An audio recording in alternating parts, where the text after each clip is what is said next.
So, we're here with Barbara again. So happy to have you, Barbara. Thank you for taking the time. It's good to be here.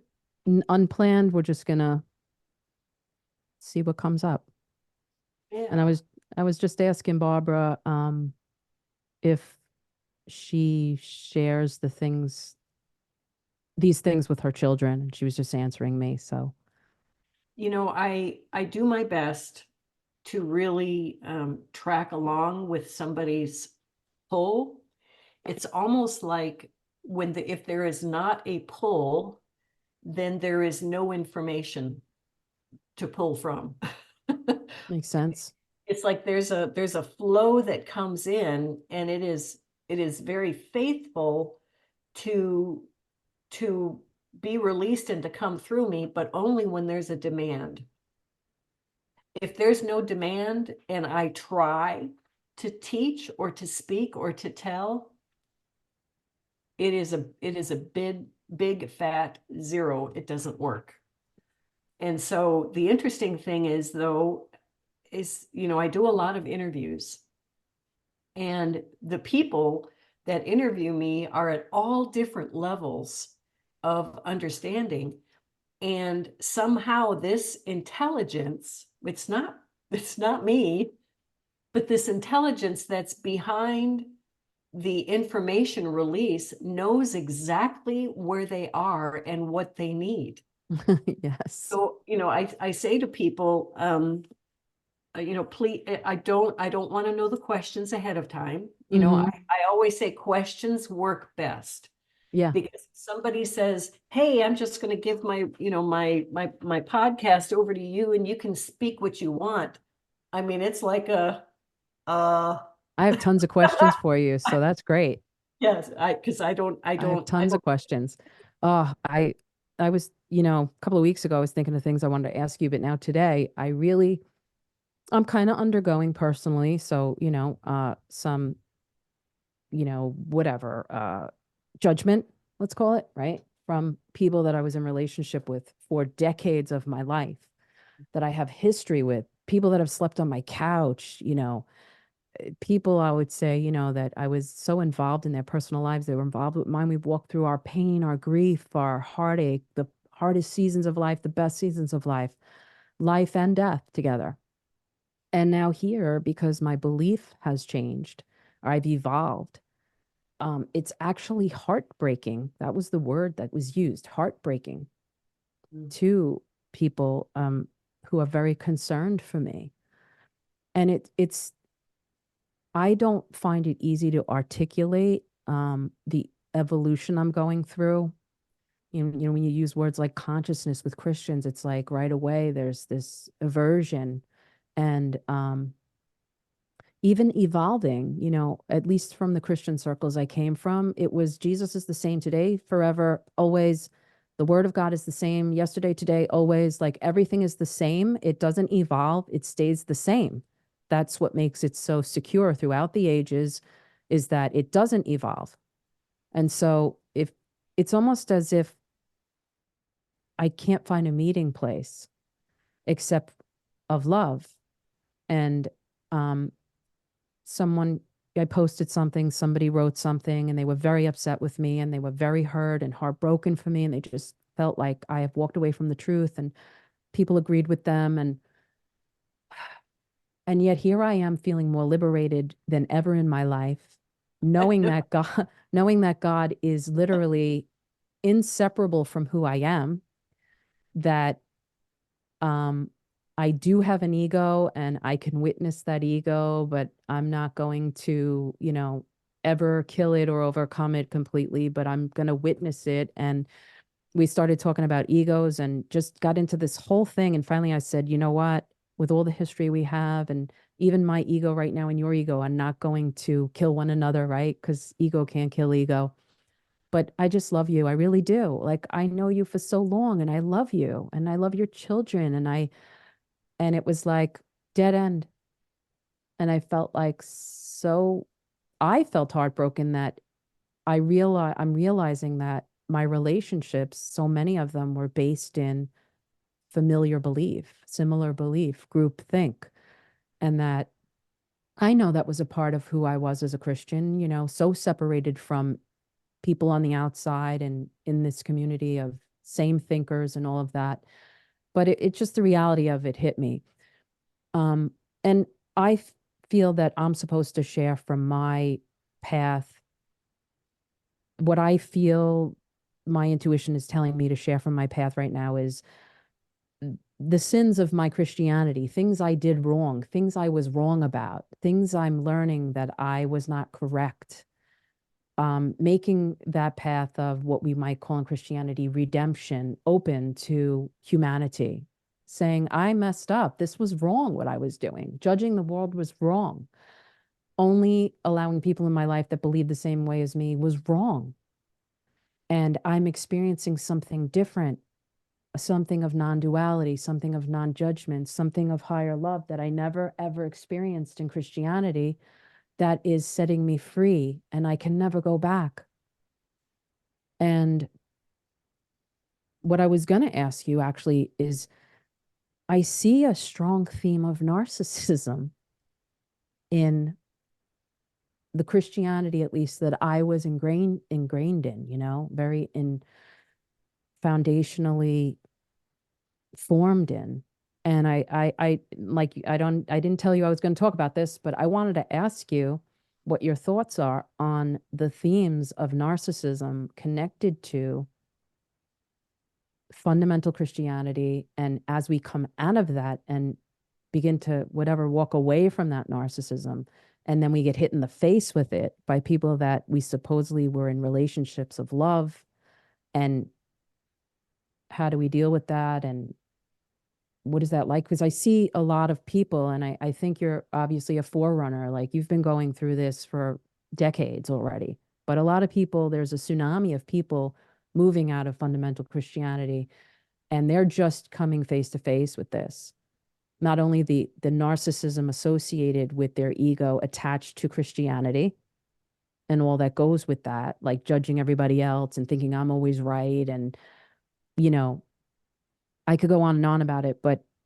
and also that narcissism that hits us with judgment and self-righteousness and that whole Pharisee, that hits us with that you're not in the truth anymore. And, you need to know you're going to hell and you're not right with God. And how, did you find that you saw that as well? Yeah. And, but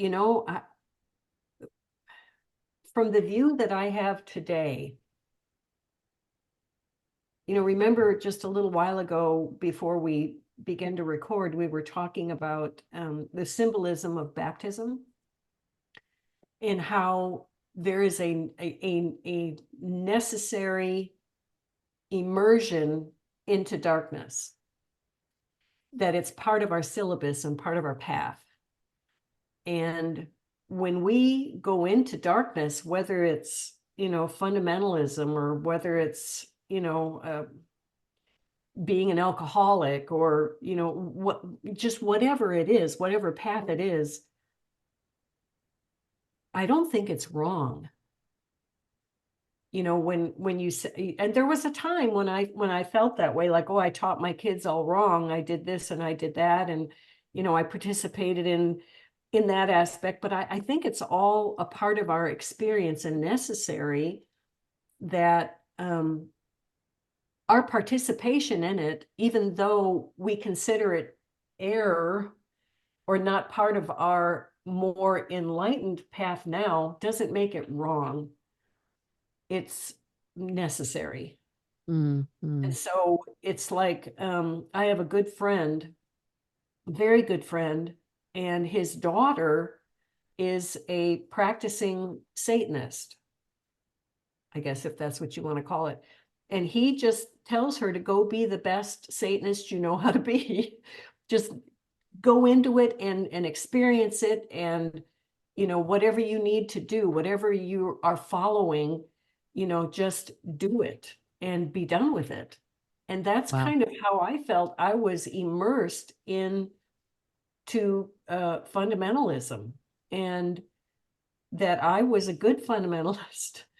I think fulfilled my path Okay. in that, knowing that it's not where I am now, but it Mm-hmm. brought me to where I am now. And so, I can't look at it and forsake it and feel like I was wrong, although I think of things differently now. It was all a part of my education and my learning. Mm. I will say this, you know, I I've experienced too, just a, a lot of heartbreak with friends because I loved these people. You know, we're talking about, kids and sharing heartaches and traveling together and, just, I mean, such a horrible thing to have somebody just turn their backs on you. Um, a, a good example,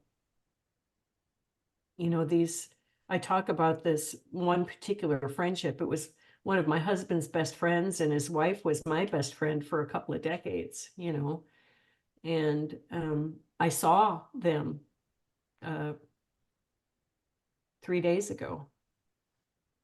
Saw him for the first time since 2016, I think, and saw her. I've seen her 2 or 3 times since 2017, but she's the one that ended our relationship because we believed too differently, and she couldn't even be my friend. I mean, um, and when my when my grandson died, um, I didn't hear a word, not a word. And her son, who is a drug addict, he found out over the weekend what had happened to my grandson and called my middle son and expressed Mm. his sorrow and condolences. And, you know, I think what is wrong with these adult people Mm-hmm. that can't even say they're sorry or express condolences? I mean, what is it in Christian fundamentalism that prohibits you from being a decent human being? What is it? It's crazy. It is, for me, I know that it was very deep, deep programming and fear, and that narcissistic need to be right, Yes. need to be righteous at all cost, Right. and divorce people that I know she loves me. I know she does. And so does he. But what is it that keeps you encapsulated into such dogma and darkness? And it's the programming that we experience over and over and over again about separation and deception and, all of this other crap that it keeps us in this closed system that is basically impenetrable by anything at all. It, my religion kept me encapsulated in fear and the need to be right Right. rather than righteous. Right. And so I see that and I struggle, and this is going to help when I say this, but I struggle with that.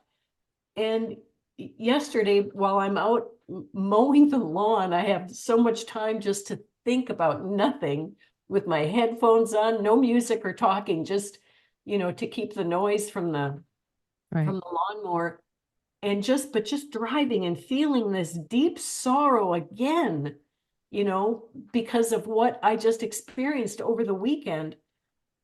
And by the way, she wouldn't even look at me. She didn't speak to me. We were at a funeral and she saw me and didn't say anything. And but while I was mowing the lawn, I I heard very clearly that, how can you be upset about a relationship that is doing exactly what they signed up for? Mm-hmm. Because this pain, this wounded healer pain, this woundedness is what has propelled me in the opposite direction, to know that love, Okay. that unconditional love and acceptance that's out there. And if I didn't experience the rejection, I don't know where I would be. But in working in tandem with my own ego and my own darkness and my own desires, when I was so rejected by the church, it just boom, sent me in the other direction saying, I'll show you. Okay. But what happened was I've learned, I know that our ego is necessary and it's a helpmate and it's a protector and it will be with us always. Always. Yes. But it will come to a point where it says, I get it. It's time for me to stand down, Right. because there is another operating system that's not egocentric or narcissistic. There's another system now it's time for them to take the lead.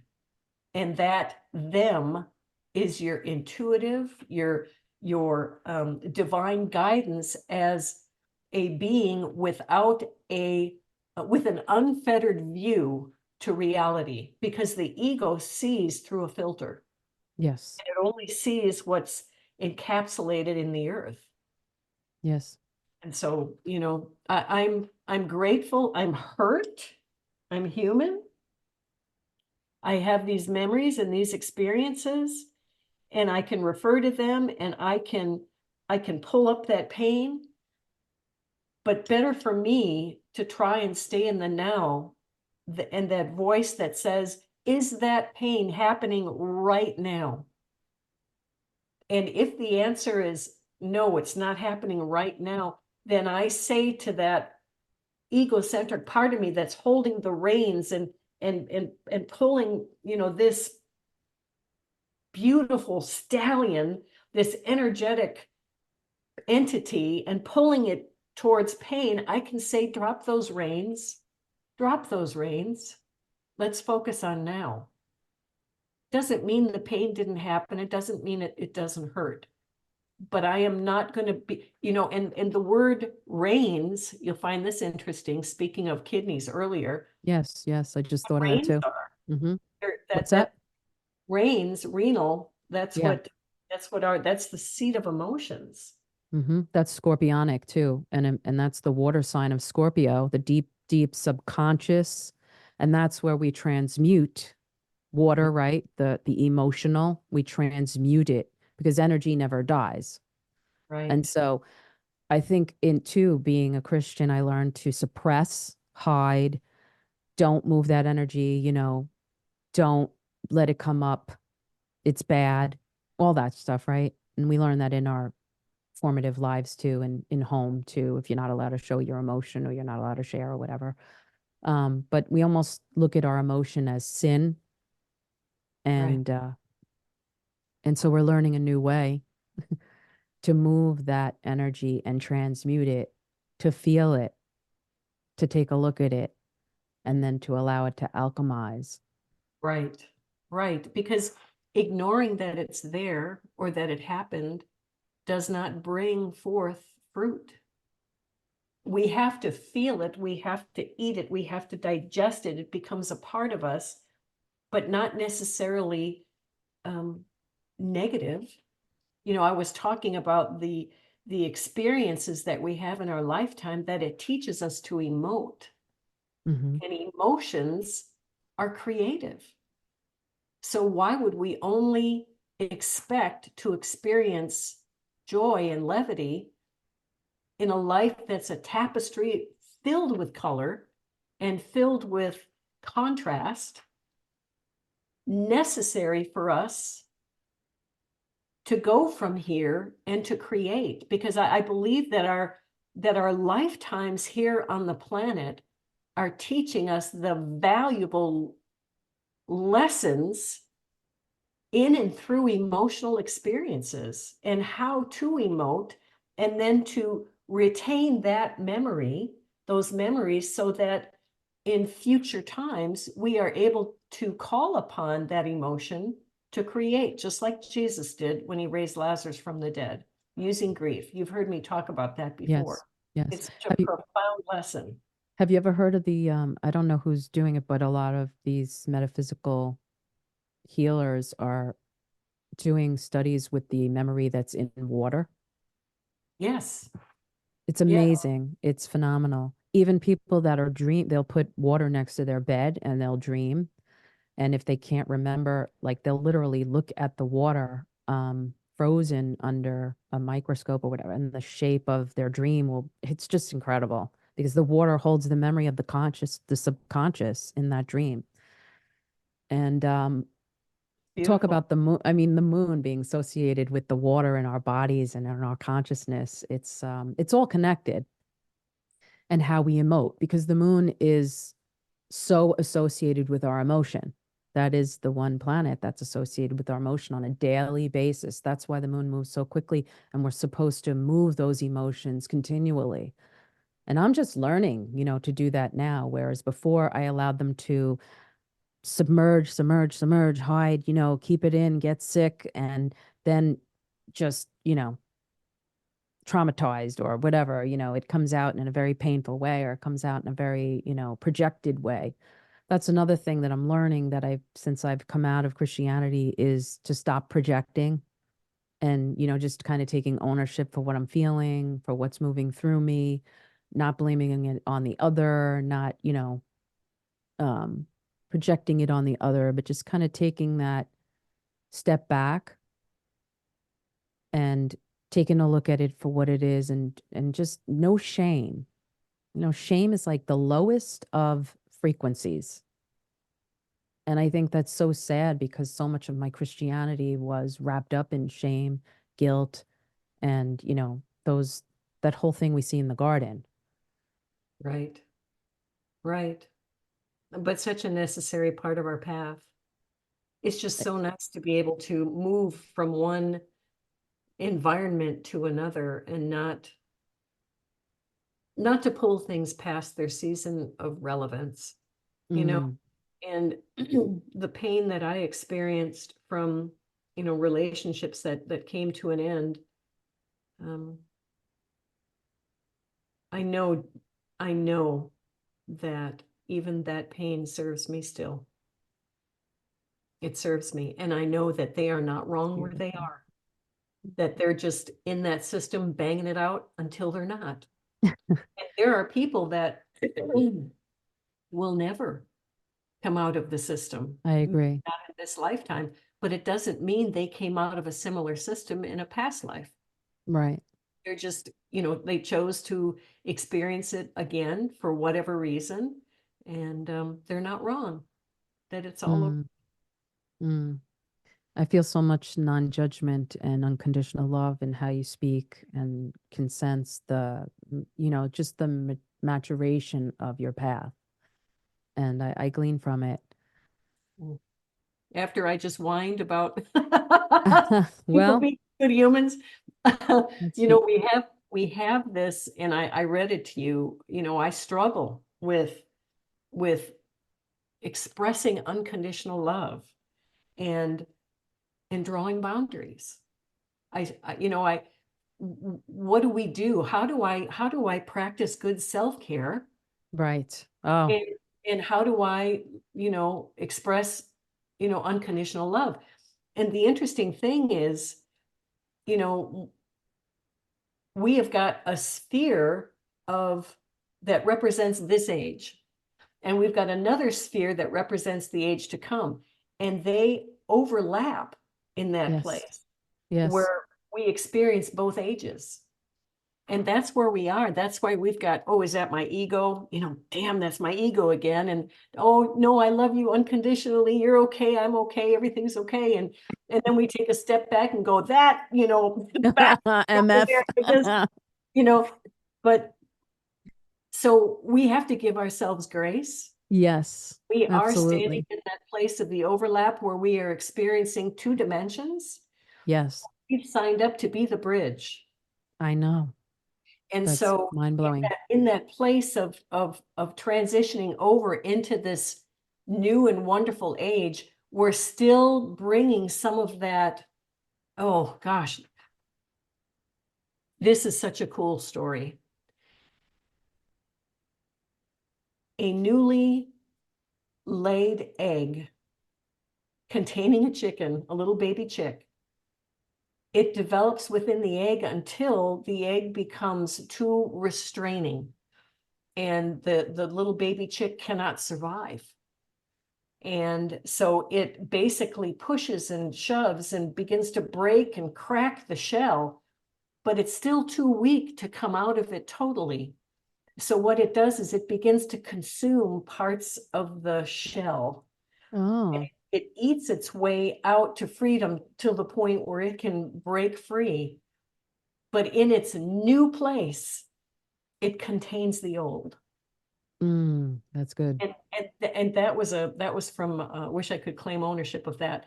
That was in Mark Nepo's book, The Book of Awakening. But so we will carry with us the things that we have consumed in the past. And it is a part of us. It's Yes, part of our experience, and it's good. And we may struggle as we enter into the new, but that doesn't mean the old is not serving us. absolutely. I mean, I definitely see that in my life as far as things that I've retained from my walk with God in Christianity and walking with the Holy Spirit and just all the experiences that I had. Um, it's good to feel some of that still digesting inside of me and being a part of giving nutrition to who I am, even the darkness, right? Right. Um, but to know the other things, the other parts of the shell that I'm bursting out of and letting fall away, right? In that path. Right. And I I think of the Tao, right? Did you ever read the Tao? have not. Oh, and just like there's an audio, the Tao Te Ching. It's one of the most phenomenal, enlightening reads. I listen to it all the time. But it starts off, it's all based in the fact that darkness is the key to that enlightenment Mhm. and to that path. It's just we can't do it without the darkness. It's key. That's right. When you take away the darkness from a tapestry and you don't have a lot of contrast. You know, Mm. that is why, we talk about, well, don't eat from the tree of the knowledge of good and evil. But the thing is that eating from that tree is what has afforded us the experience in duality. And there are those that are feeling the call not to eat from that, to restrain from judgment, to restrain from emoting towards circumstances, because that will literally compromise the fabric of this dimension. When we get just 10% of the population that begins to refrain, these are the ones that really understand that human judgment and emoting towards a situation will actually propagate and create the dimension that we are in, the Right. knowledge of good and evil. So those that really understand the principle of emoting and judging will begin to cease from it. And this was what, part of what the part of what Jesus taught us. Hmm. Even though I don't believe in the name Jesus, the letter J wasn't in use till the 1500s, but because everybody recognizes it, he taught us, he said, do not judge, because the judgment with which you judge another will fall on your own head. That's so karmic. So he taught us these rules and said, follow me. I am the way, the truth, and the life, and no one will get to this incredible creative potential called the progenitor, the source, in English, the Father. No one gets to the Father but by me. Not accepting Jesus into your heart, but Right. following the path and pattern of transcendency, Hmm. of I also beginning. Go ahead. No, go ahead. No, I also see that verse now, no longer as I am the way, the truth, and the life. No one comes to the Father but through me. But I see it as I am, right? The I am, which Yes, is yes. I am the way. I am truth. I am life. That's good. No one comes to the source within themselves but through I am. No one comes except by the way, by the truth. I believe that's what that quote is meant. It's not to say through Jesus, it's meant to mean no one comes to that source but through the way, through the truth. Can we have spiritual bypass and get to the source of the Father of lights? So, if we want to call it that, without the truth, can we spiritually bypass? Can we be in a deception, or do we have to go through that darkness first and get to the truth? And there we are at source. Absolutely. See, this is the little chick inside the egg. All they know is what's inside the egg. You know, the baby, all it knows is what's inside the mother and the placenta. But there comes a time when birth is inevitable, you know, Yeah. but the darkness is necessary. So we can look at these people and not take offense and just go, okay, it is what it is. This is Mm, where they are. They're in mm, a good place because they're learning too. mm-hmm. And I think, for me personally, I kind of felt a big shift. And I think with this eclipse coming up, that's a lot of the shift that's happening for me, has to do with having to prove where I am, having to almost try to get them to understand where I am, almost to get them to realize they could be in darkness, and all of that. Where I think that's all part of the path, though, right? Because that was a very big part of being a Christian was I have to share my truth with you. I have to get you to see it. I have to get you to come over here with me, right? And so I'm doing the very same thing. Mhm. Well, we're Um, programmed to proselytize. yeah, That's part of our programming. right. And it's really okay just to say, you know what, that's beautiful. You know, like my friend said to his daughter, go be a I, little I think that's so enlightening because yes. imagine we just could just love and be okay, that's where you're at. And that's where I'm at. And I love you. And I want the highest good for you. You want the highest good for me. If we're not crossing boundaries where we're hurting one another or we're, hurting humanity, right? And I was talking to someone who was, had called me and we talked about this was a different person, but they were very alarmed and very, they had heard that I had allowed another person from the new age to put their hands on me and do a healing on me. And they thought maybe that's where the curse came in. Like that's where my mind went crazy. And you know, um, that's where I left the truth. Um, but I just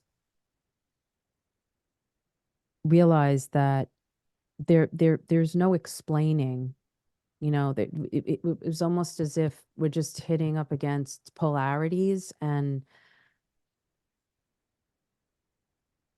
I just fall back every time to say to the person, I love you. I love you. I care about you. I don't know what else to do. But Well, it's a loss though. I just don't feel like these people will stay in my life. and they're not supposed to. You know, I wrote an article about your sphere of influence. I'll send it to you. Um, but it basically talks about to recognize where you are. And I had to recognize that there are certain people, environments that will offer nothing but dissonance to my harmony. Right. Not saying that one is better than the other, but it's a different chord Right. that they are functioning in. They're not wrong. But when you introduce another chord, it may not be harmonious. And so in this article that I wrote about the spheres, a channeled information that says, um, you've been set aside for a particular function in this upcoming age. And your task, your job, your call will not be completed with the dissonance that some people offer. So therefore, they have been cut from your life for a purpose. Why do you try to make them fit back in? That is nothing but your ego wanting to be satisfied and wanting acceptance. But shunning, Lynn McTaggart in her book called The Bond writes about the practice of shunning, and that even in some Aboriginal cultures, this was a measure taken that would often invoke death on the one being shunned. Just naturally? Yes, so necessary is our need to fit in that being shunned can often bring death in certain cultures. Due to the rejection. So we have to recognize that this was a part of the path of the Christ. Betrayal, Mm-hmm. even death, it's a part of the path. So it is a frequency that is necessary for us to learn, that's highly creative, that not learning it would pose for you an empty place in your palette of color. So betrayal is a necessary part. Feeling it, emoting it, and even moving on and being healed from it eventually. But it's necessary. Otherwise, we wouldn't be experiencing it. It's interesting how the church can see themselves as the Christ. And then, we can see ourselves experiencing things as the Christ, so to speak, right? Right. But on different levels. I said to this person that I was talking to, let's just go back to basic. If you see love, non-judgment, kindness, goodness, the fruits of the spirit, I name them. If you see these things in me and I feel them more happening through me, isn't that Christ-like? Isn't that the truth? Isn't that the way? Rather than to judge those who we think are not saved and all of that. And they just got quiet and they didn't know what to say. They I said, can't hear. They can't hear that.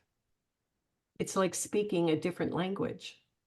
but that's the language that's preached through that system and through that construct and through that mindset. Exactly, through that system. So that understanding appears to them in their system, not from someone outside the system. That person is deceived to them. So in their construct and in their understanding, they're not going to hear you, and they're not going to believe you. They're not going to trust you. They're not going to see those attributes in you until they can. But, bringing, a person that is pregnant, I can't talk another person into giving birth to their baby.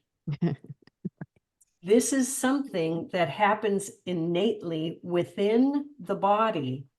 The hormones are affected, the heart rate's affected, the blood is affected, the oxygen is affected.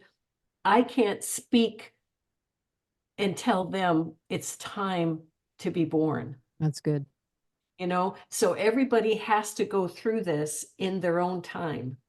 Mm-hmm. And that's why, especially with social media and, I've had such a belly full of, people quoting the, only hearing what your itching ears want to hear.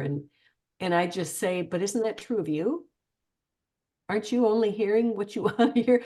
So, I mean, I can mix it up with the best of them. Yeah. Or I can just tell someone to move on. You're good where you are, move on. And if they continue like a battering ram with scriptures and Bible thumping to me, I have a very healthy blocked list. Okay. And they just need to go where they need to go until they're done going there. I don't have to listen to it. But there's no wise. I can speak the most amazing wisdom-filled things to a fundamentalist, and they will always come back at me with an argument. Always.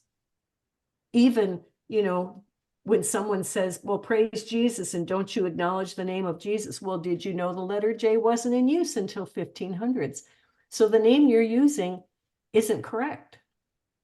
Well, I don't know about that. There's power in that name. Mm-hmm. Well, I can go into the whole teaching on, well, you're in a system with an egregore and blah, blah, blah.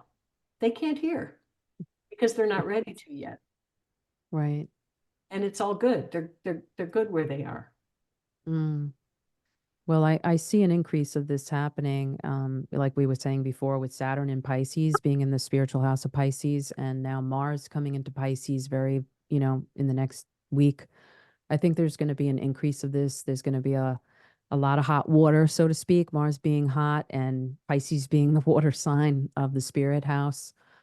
And it's something to be expected. I think it's something humanity has to work through and will work through. And it's going to get a little messy, I think. Mhm. Um, and I think Christians will interpret it as spiritual war. You Mhm. know, it can always fit. You see what I'm saying? Oh And yeah. And but it's still okay. yeah, it's all They, they okay. they will interpret scriptures and they will most likely create, some of the scenarios that they see, and it's still good. It, um, they're where they are until they won't be. Mm. Do you I see? well, just like I was telling you with my kids, oh my God, I've taught them all wrong. What do I do? Yeah. And this voice speaking to me and saying, what makes you think you're responsible? Mm.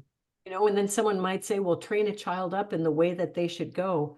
But that doesn't mention anything about fundamentalism or Christian Right. fundamentalism. It Right. simply talks about the brain's ability to remember what it's taught at a very young age. Mm. So, yeah, people will be where they are until they're not. I'm not responsible for them. They are. The birth canal is built for one to pass That's at a good. Really time. good. I'm glad you just said that because I was just going to say to you, don't you think that it's far more courageous um, for the soul? Let's just say, aside from the ego being courageous and all, oh man, look at me, I'm wonderful.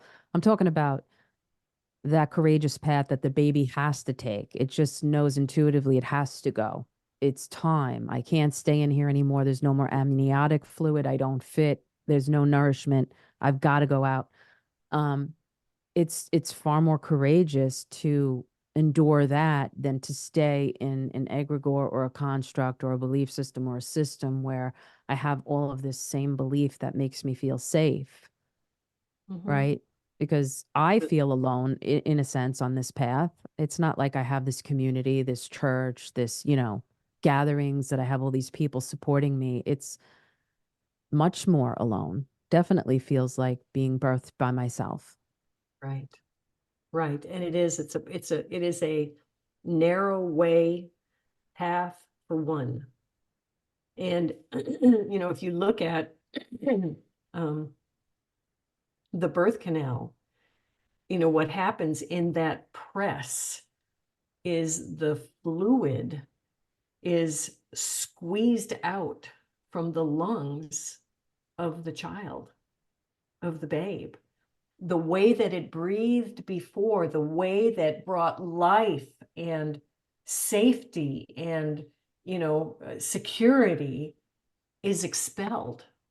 And the baby has to learn to breathe differently. I love So that. in the same way, and water represents consciousness. And so when the water breaks, consciousness breaks. That's awesome. Yeah. And you know, again, you can't talk somebody into giving birth. They're going to do it when the time is right for them. I think the, part of the construct of the absolute attachment and the whole life being given over to this one book, now when I look at that, um, and I know that you see the dimensions in the book too, just as I see the dimensions in the scriptures. But seeing it as the word of God and not even knowing its origins and it's the changes that were made and how that was passed down and how things changed in it and um knowing that I gave my life to that and I judged the world based on that and it's just um again, I know we have to pass through all of that, but it's kind of mind-blowing to think that I would, that my path had to include putting all of my mental energy and my life path into that one text Right. Well, and yeah.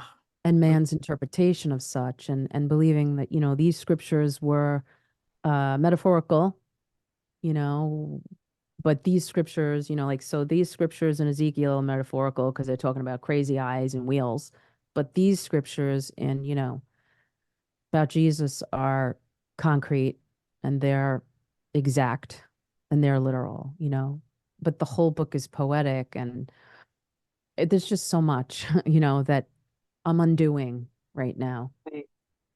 Me too. And we continue, and I really stand on that. If I want to return to scripture where it says the letter kills. Kills. So we have to ask ourselves, the letter, literalism, kills, but the spiritual, brings life. Right. So the written Bible, the Mm. black letters on a white page, will bring us to a certain place in our mortality, Mm, but it will not bring us to immortality. beautiful. So again, I believe that people sign up for their life lessons. They plan their syllabus, everything that they're going to be learning in their life. And we all fulfill what it is that we wanted to learn or wanted to help someone else learn by our life experiences. And it's all good and it's purposeful. And the people that are in blackest darkness, that are so deceived and so programmed and everything else, they're right where they signed up to be. And they'll be there until they're not. And it's not our responsibility to help pull them out. We can leave breadcrumbs. We can Mm, live a life that is worthy of an evolved spiritual nature. But at the end of the day, if it's not their time to be born, they're not going to be. If it's not their time to awaken, they're not going to. And that's probably, the idea of proselytization within Christian fundamentalism is so strong. That's what happened to me when I was trying to get people to come out and to see the way that I was seeing. Oh, mm. baptism isn't what you think it is. Communion isn't what you think it is. It really means this. Right, I right, might have been, might as well have been speaking a different language because they just looked at me like, are you out of your mind? right. And that's the story of the deer in the hog trap, trying to, here's the deer in an environment that it shouldn't be in, Yeah, beating itself up, resisting the cage when the door was open to leave. And that's us. We don't have to remain within the system to be free. And we don't have to go back in and try and change it because the only thing it's going to do is beat us up. right. Right. So we're free, and we Right. can stand in that freedom, and people can, as much as they want, but we get to stand in freedom. We get to stand in that place where we know that we know is the right place for us. And if someone is trying to convince us otherwise, we know that that is an egocentric system that we have already left behind. And we don't have to go there. We don't have to play that game. We don't have to sit and listen for hours. Someone, just like the Jehovah's Witnesses that used to come to our door, and I would, just try and try and try. And don't you know that you're deceived? And let me give Oh, you, wow. and you know what I did? What good I did? Nothing. Nothing. Because they're not wrong where they are. Right. Right. Yeah. Do you see more of an increase coming in the days? I mean, obviously, yes, in progressive time, but do you see us in a time of very great acceleration? Because Aquarius is accelerative, revolutionary disruption, which is what we're stepping into. How do you see that expressed through humanity and those coming out of Christianity?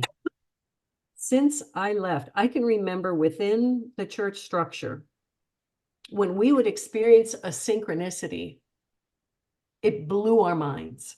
Mm-hmm. And we're like, oh my gosh. Yeah. And then stepping out of fundamentalism and the rapid pace of synchronicities guiding our paths is unprecedented. So, you know that I believe in the great cycle of time, Yes.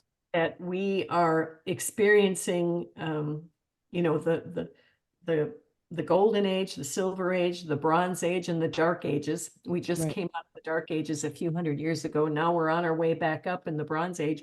We cannot stop. Like the Bible says, who can tie the what is it, the belt of Orion? Who can Yes. stop the movement of the stars? Right. The thing is, this great cycle of time is dependent upon the movement of the stars. Who can Yes. stop it? No one can. So our enlightenment is going to continue to increase until we are in the golden age, which produces immortality. It will continue to increase. There's no stopping it. Yes, I see a rapid expansion. I see us continually becoming more and more enlightened. And along with it is the contractions and the upheaval of what happens in a physical body when it's Mm-hmm. preparing for birth. The same thing is happening in our earth. What about our DNA? And do you believe that our DNA was tampered with? Yes, Okay. divinely. See, in in a nutshell, we experienced, you know, um, oh, I can't think of his name. Carl Sagan said, if you want to bake an apple pie from scratch, did we already say this on your program? Yep. But you Okay. can say it. If you want to create an apple pie from scratch, you must first create, people will say, well, you have to have a stove, well, you have to have an apple tree. No, you have to have a seed, and so they kind of, but no, you have to go all the way back. You must first create the universe. So our universe was created. Life was placed in seed form on the planet. Evolution took place, got to a point where we had hominids, and then there was an impregnation that took place about between 200 and 300,000 years ago, where our DNA was spliced. We had complex emotions. We have the ability to sing and to have complex speech. The human brain expanded by 50% between 2 and 300,000 years ago. It was not an evolutionary happening. It happened like that. Why? for the purposes of divinity having a biological container to inhabit. Divinity being etheric, desired a physical, material experience, but could not do it without a physical, material framework. And so between 200,000 and 300,000 years ago, this is the way that it was explained to me. It was like, because back then, and moving forward in our timeline, 10-foot beings were on the planet at the same time as hobbits. And so in our evolutionary understanding, what scientists have taught is there was a progression in time for these beings to evolve, but that's simply not so. I believe the edict went out to all sorts of intelligence that said, let us create mankind in our image, in our likeness. Let's create a physical material structure. And the edict went out, and the earth was seeded with several different life forms. And a good example is our scientists don't know where Rh negative blood comes from. They can track a lot of different blood types, but somehow, some way, there were blood types that they don't know the source or the origin, and it's because it's from the cosmos. So our planet was seeded with many different life forms. And I think what happened is they said, look at this one, 10 fingers, 10 toes, has the ability to, manipulate things and to build things. Let's tweak that DNA. And they did. These other life forms eventually died out. And the modern human form, as Greg Braden says, between 200,000 and 300,000 years ago, simply emerged on the planet. And from that point is when our human, and the Bible talks about this creative impetus that took place, but we ascribe it to 6,000 years when it was much older than that. Right. And when the ego was installed in the Garden of Eden, it says then that man became mortal. And it was at that time when mortality was, that time began. So who was us that said, let us make man in our image? Love, frequency, intelligence. Is this what Jesus means when he says, I and the Father are one, and I long for you to know this same oneness? Of course. Of course. And this, Jesus and other avatars have come to remind us of who we are. The simple act of baptism, the ritual, is practiced by us so that by doing it, we begin to understand, it was divinity that came into me, that was baptized into death, that went under the waters of being totally human, and will come up and come out of those waters. We practice the ritual so that we wake up. Do this in remembrance of me. Who is me? It is I am. Do this to remember who you are. So we do the ritual, and we do the ritual, and we do the ritual. The same thing with communion. We break the bread. We realize that we were immortal, and we took on the form of a servant, as the good book says. The lamb slain from the foundation of the world, the breaking of the bread, the breaking of this immortal status that is swallowed up into death, this being the sepulcher. I think it's Galatians 3:13, that the throat is a sepulcher leading to death. In the belly of the earth is divinity that has put itself inside a human helpmate. This is the story of Mary. All of humankind, Mary, all of humankind, not one woman, all of humankind, that was overshadowed in some way, genetically manipulated, if you will, saying you will become impregnated with a holy thing. And she said, let it be unto me as you have spoken, the feminine within all of us. Let it be unto me. Come into me. You know, our DNA was spliced, we were chosen to bear and to birth the Christ, which is both God and man, Emmanuel. The Word That made is what flesh. this is all about. We see it in our human physiology. We see it in the relationship between male and female, masculine and feminine, this interplay between energies. But we are birthing a new creation, something that is both divine and biology. I think where people get tripped up is that there's evil, that we think of God as perfect, as love, as, what we know is divinely the source in us. But where did the darkness come from? Why did the darkness have to be included in that? The hurt, the pain, the suffering, the infliction upon one another, the rape, the pedophilia, all of that, where did that come into this divine inception and conception?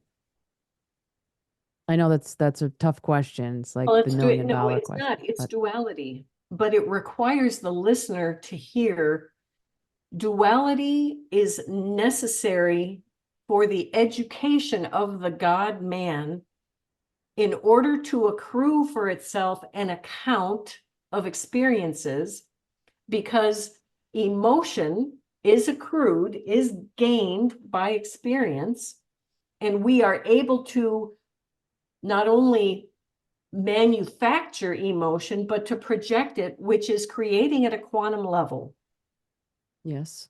It's highly creative, it's frequency. So if you look at it at a quantum level and you understand that emotions added to a palette is what enable us to create as we leave here, having been fully exercised in the knowledge of good and evil, according to Hebrews chapter 5 and 6, being, Paul said, and this is such a big story. It's kind of like learning about astrology with all of the layers. But Paul said, I really want to teach you about the power of an eternal life, an immortal life. I want to teach you. But, here I find myself having to repeat myself over and over again. You guys are babes. You've been drinking nothing but milk. Meat is reserved for those that are of full age, having had their senses exercised to discern good from evil.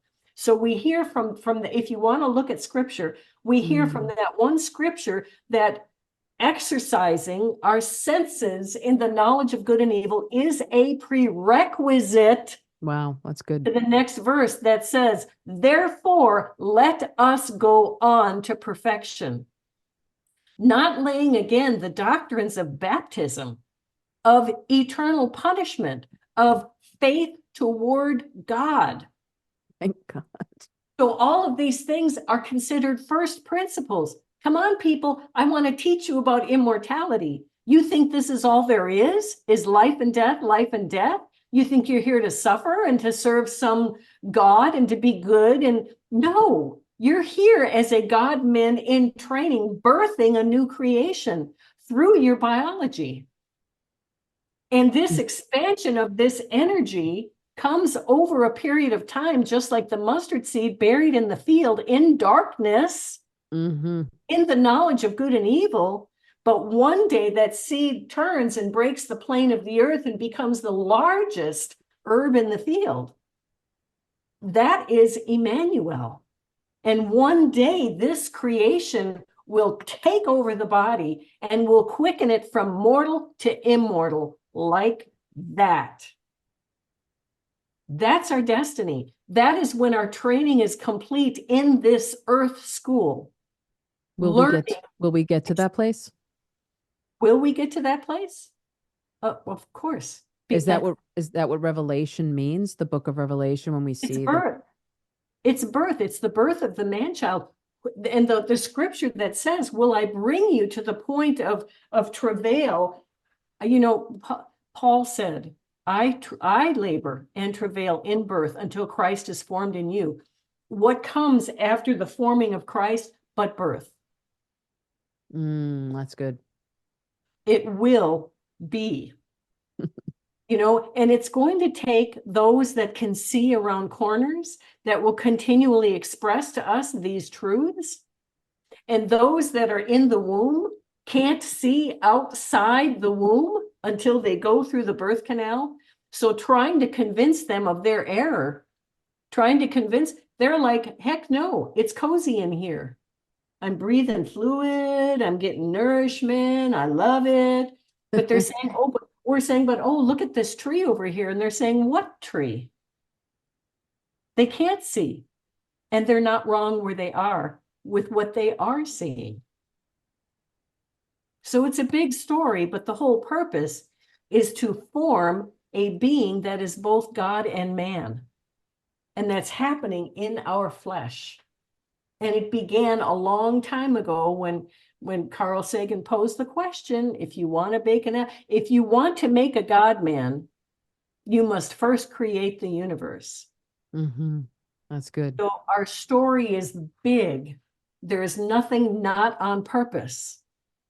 We may see through a glass darkly for now, but soon face to face. So we will have doubt, and we will see things that maybe aren't quite right, and we'll describe something that's far off, but we're going to get there. And we will birth an immortal being through our humanity. And we will go from this plane, from this earth school, to the next set of experiences. And this planet will be seeded again. And it will produce the God-man just like our graduating class. And it has happened over and over and over again. The earth is a very unique place. It is a school. It is not only seeding with this potential, but it is bringing it to birth of Emmanuel, God with man, the divine with man. I feel such an anointing.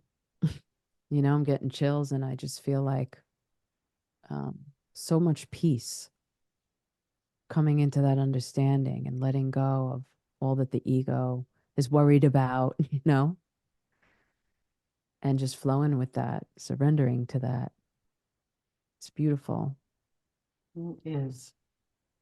I know that we can't, so if you were to join Paul's in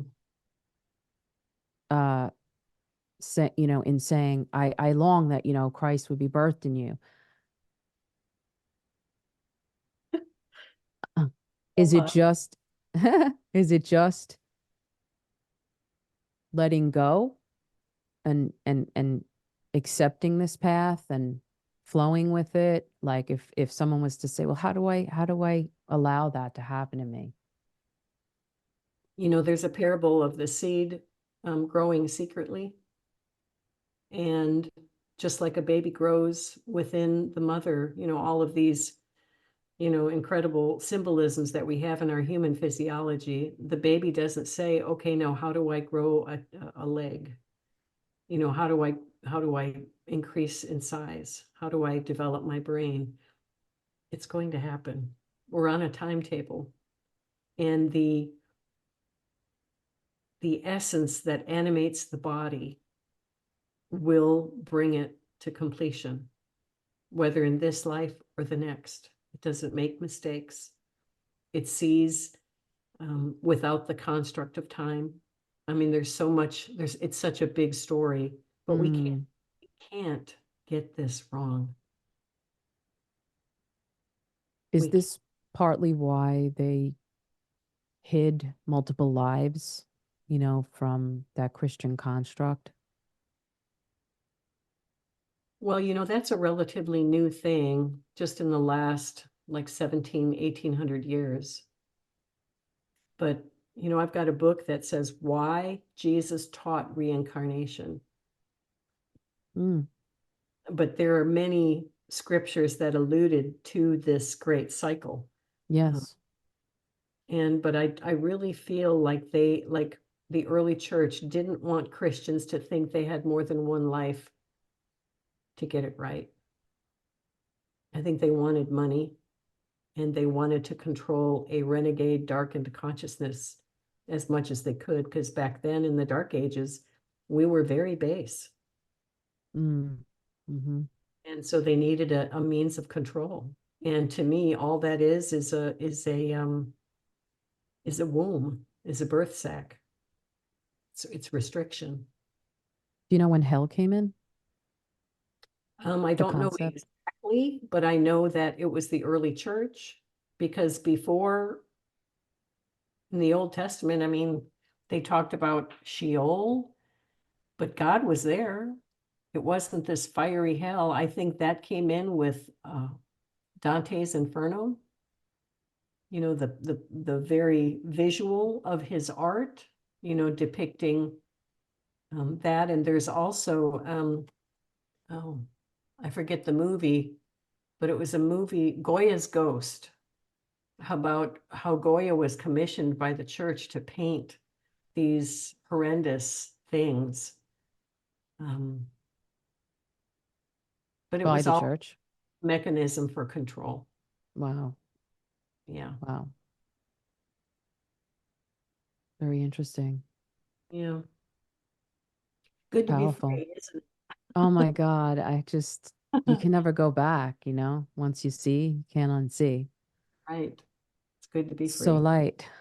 It's so light. Can you tell us, I know you've had a lot of out of body experiences, the benefit of that and what that is like for you and how that has enhanced your path? I don't know that I've consciously had even one. I know that we travel in our dreams. Mm-hmm. Um, the one that I talk about that happened in the hospital with my son Chris, I describe it as coming out of my body maybe an inch or so. Okay. Um, but it did enable me to connect with something, with an unfettered view, and to communicate. That's when I Mm-hmm. was told that my son chose this, and so did I, when he lost his arm and a leg in that motorcycle accident. It was very clarifying. It was a moment of where I could see very clearly. But in my humanity, once I left that place, which I was only there for a minute or two, Mm-hmm. I began to question everything that I saw and heard. Um, but I think we travel in our sleep all the Yes. time. Yeah. I I know I receive information from that position, but I have not actively ever sought Okay. to have an out of body experience. Not Yeah. opposed to it. I just have never sought it out. I have, And I have enough weirdness in my life. yeah, right. Yeah.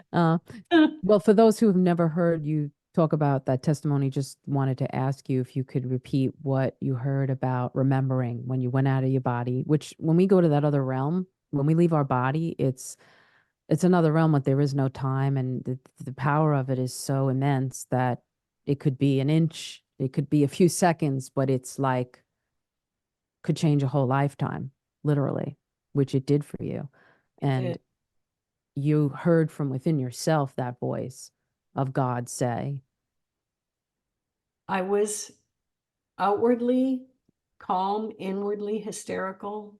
The doctors had just come to us saying that they needed to remove his leg, that Chris was bleeding out, that his blood pressure was 50 over 20, and that his leg was too badly damaged and they couldn't control the bleeding. They had given him already at that time 28 units of blood and 8 units of plasma in the time that they were just trying to save him. And that's when they said, we have to take his leg off and sew it up and just stop the bleeding, because we can't. They puffed him up with so much fluids to try and get his blood pressure stabilized that when I went up to see him, I didn't recognize him. It was so swollen. But before that, as I was pacing, trying to figure out how in the world, if they're going to take his leg off, how is he going to learn how to walk, when he didn't have an arm to grip a crutch on the left-hand side because both of his limbs on the left were going to be gone. And I was like, well, if they take his leg off, how is he gonna, how can he grip a crutch? How can he walk? How can he learn to walk with a prosthetic? And my mind was just racing and racing and racing. And it was a Sunday, early evening at the top trauma hospital of Texas.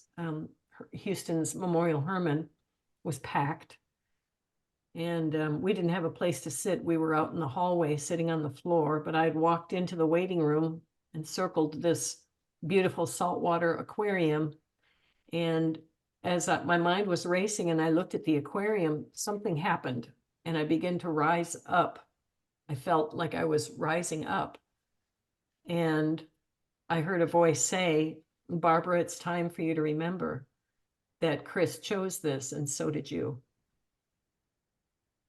And all of a sudden, boom, I felt myself on firm ground again. And I said, well, no. Wow. He didn't choose. Who would choose? Who would do that? What mother would choose? Now that doesn't make any sense. And I just questioned where it came from. But then the voice continued. It was almost like there was a connection that was established when I was out of body. And now that Okay. I was on terra firma, the connection was still there. And it said, you're not thinking correctly. You are thinking as a human because you think that as a human, you chose this experience, but you were not yet incarnated as a human eating from the tree of the knowledge of good and evil. It was before that. So now I saw that there was a time when we incarnate and are birthed into the world that we begin to eat and are conditioned for the knowledge of good and evil. But the voice was saying that no, it was before that, Barbara. You're not thinking, you're thinking as a human. Remember,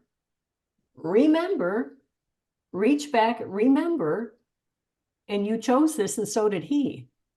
And remember, there is no suffering in vain, that all has value. And I was like, and it was like I had a memory that was returning to me as the voice was speaking. I still had a lot of resistance because of my ego. I wanted to self-protect, and who would choose this and why, no. But it was like I had this memory returning to me. And knowing that, oh yes, we choose all of our experiences because they all have value.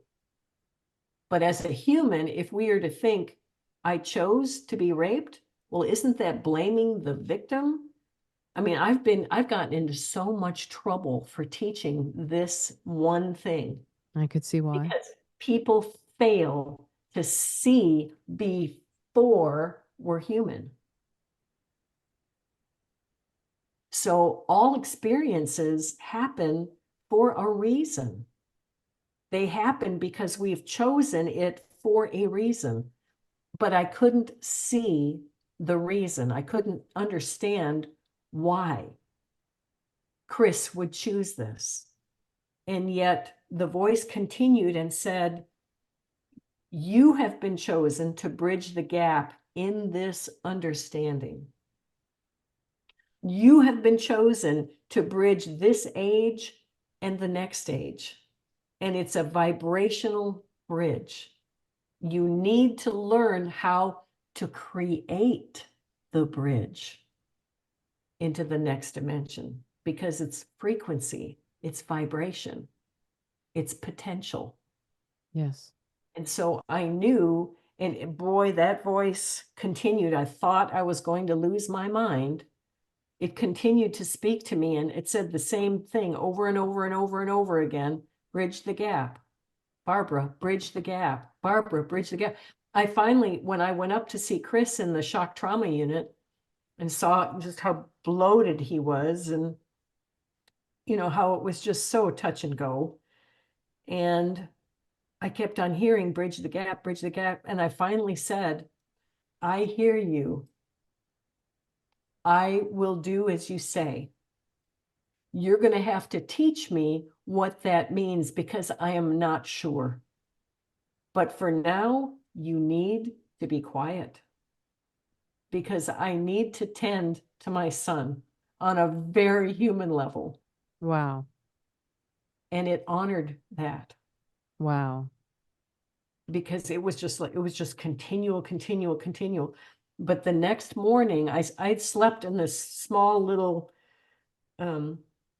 alcove where an office was. I just slept in there because there was no place else. And we were taking turns in the shock trauma unit.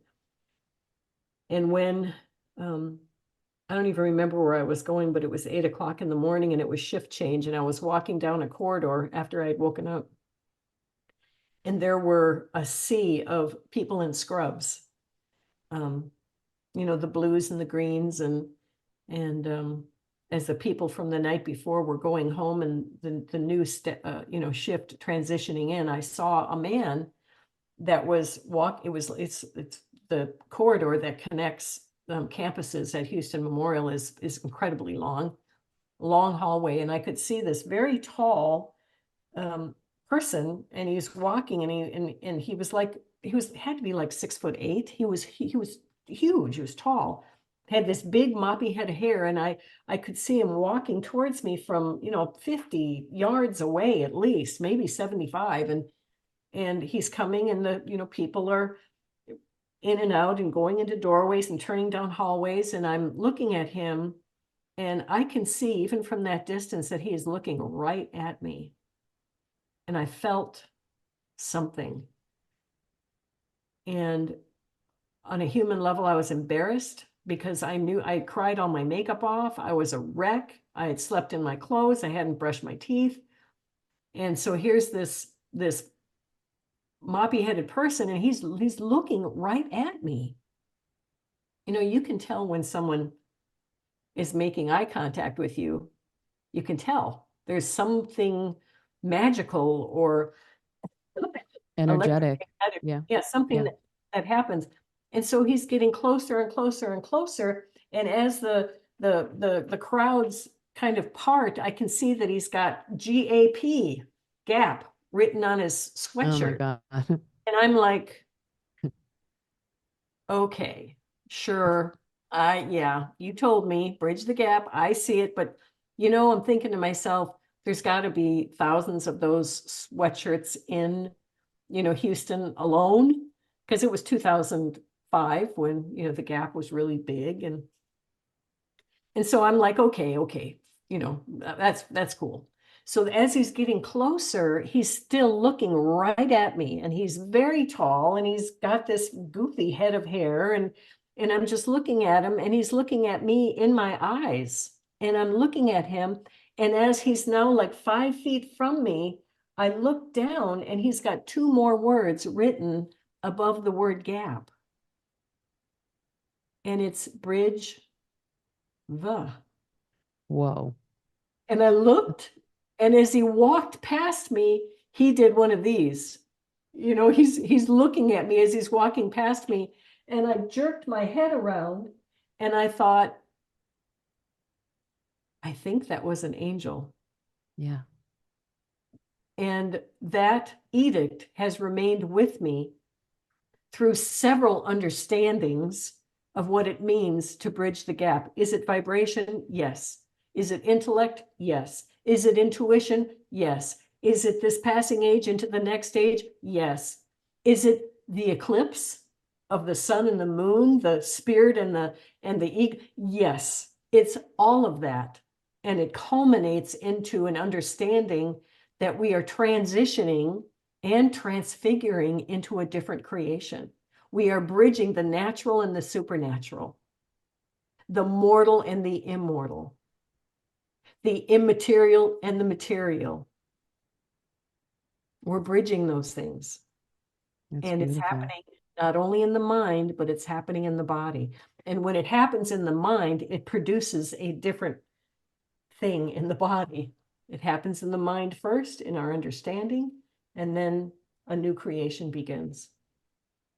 It's powerful. That's so beautiful. Thank you for sharing that. You bet.